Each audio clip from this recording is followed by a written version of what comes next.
These 8 useful English words will boost your everyday fluency and your IELTS, TOEFL, or Cambridge score. And you won't just memorize them. You'll meet each one inside the story, feel what it means, then prove you caught it. That's how your brain keeps them for good. For 3 years, Tara had been the quietest person at Dun & Frost, and on a wet Tuesday afternoon, she happened to overhear the 2 words that she was certain would end her career. Let her go. She spent the next 4 days behaving as if she had nothing left to lose. It turned out to be the best mistake she ever made. Tara worked in a small gray cubicle at the back of the office, and in 3 years, almost no one had noticed her at all. She was painfully meek. She had good ideas, but she never once shared them. When a louder colleague stole her work, she said nothing. She sat quietly in her cubicle, did her job well, and stayed invisible. Far too meek to ever speak up for herself. Then, that wet Tuesday, everything changed. Passing the director's office, Tara could not help overhearing a few low words through the half-open door. "It's time," said Mr. Dunn. "We'll tell her on Friday. Clear out her desk and let her go." Tara's blood ran cold. There was only one her it could possibly be. The quiet, forgotten woman in the back cubicle. A wave of pure doom washed over her.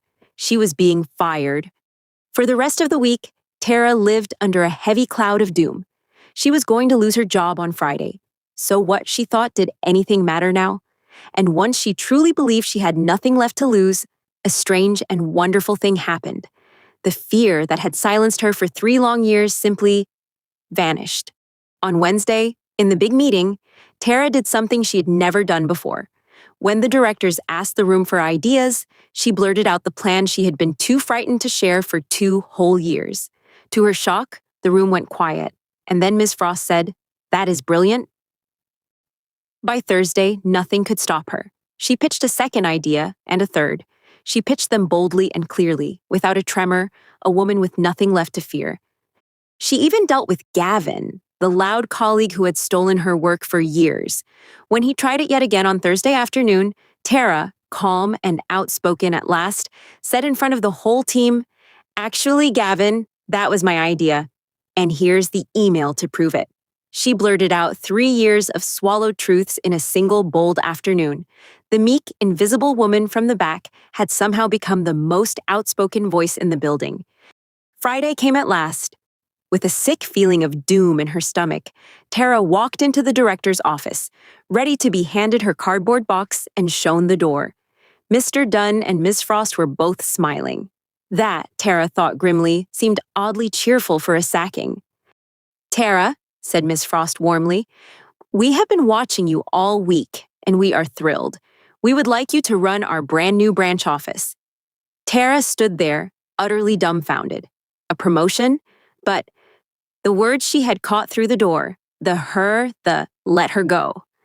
Slowly the truth dawned on her, and she felt her face turn red. The directors had never been talking about firing her at all. The her had been someone else entirely, a senior manager in another department, retiring on Friday, her desk being cleared for the leaving party. Tara had spent 4 whole days convinced she was doomed over a conversation that had nothing to do with her. And the wonderful, ridiculous truth was this. The bold, outspoken week she had only dared to have because she thought she was finished was the very reason the directors had chosen her. They had spent all week watching a brilliant, fearless woman pitch idea after idea, never once guessing she believed she was about to be fired. Tara took the new job, of course. She packed up her little gray cubicle, for real this time, and moved into an office with a window and her name on the door. But she never forgot the strange lesson of that week. She had spent 3 meek, silent years making herself invisible, certain that staying quiet would keep her safe. And it had taken 4 days of imagined doom to teach her the truth that changed her life, that the boldness she had been so afraid of had been her greatest strength all along. The most dumbfounded person in the building, in the end, was Gavin. "Now, and did you catch all 8? Let's find out." A noun for a small, partly enclosed workspace in an office. It's the little boxed-in desk space, divided from the next by a low wall. Tara worked invisibly in a small gray one at the back of the office. Tara sat unnoticed in her small gray what, a boxed-in desk space, at the back of the office. The word is cubicle. She spent 8 hours a day in a tiny office cubicle. A noun for a terrible fate, the feeling that something dreadful is coming. It's the heavy, sinking dread that disaster is just around the corner. Tara felt a wave of this when she thought she was about to be fired. A wave of pure what? A feeling of coming disaster washed over her, certain she would be fired.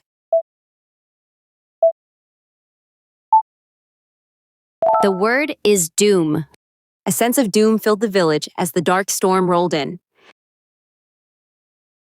An adjective for being quiet, gentle, and unwilling to stand up for yourself. It describes the shy, timid person who lets others walk all over them.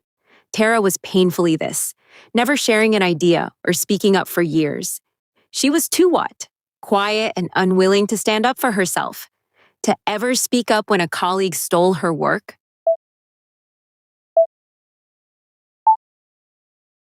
The word is meek. He was too meek to complain, even when the soup arrived cold. A verb meaning to hear by accident something you were not meant to hear. It's catching purely by chance a private conversation not meant for you. Tara did this to a few low words through the director's half-open door. She happened to do what? Accidentally hear the director saying they would let her go.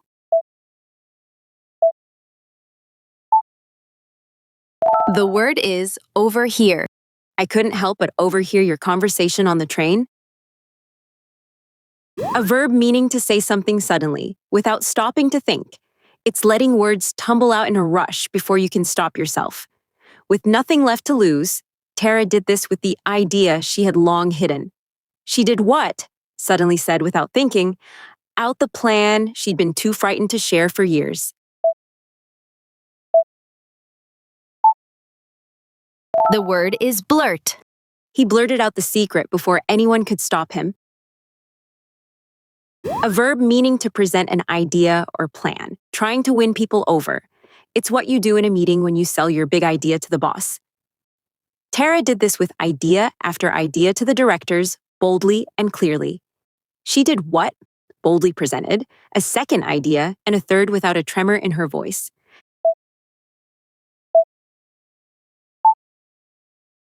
The word is pitch. She pitched her business idea to a room full of investors. An adjective for saying exactly what you think, boldly and openly. It describes the person who speaks their mind, even when it is risky. Tara became this at last, telling the office truths she had long swallowed. Calm and what? At last, saying exactly what she thought, she told everyone whose idea it really was. The word is outspoken. She was an outspoken critic of the plan, and said so loudly. An adjective for being so amazed and shocked that you cannot speak. It describes the stunned, open-mouthed silence of total astonishment. Tara was this when, instead of being fired, she was offered a promotion. She stood there, utterly what? Too amazed to speak, unable to believe she had been offered the job.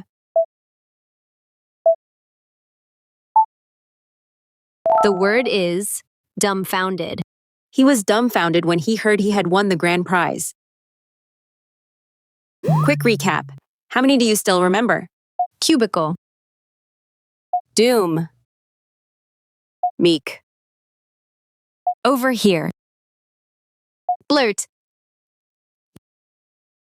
Pitch. Outspoken. Dumbfounded. A new English story every day. Subscribe and learn useful words the way your brain actually keeps them. Inside a story you won't forget.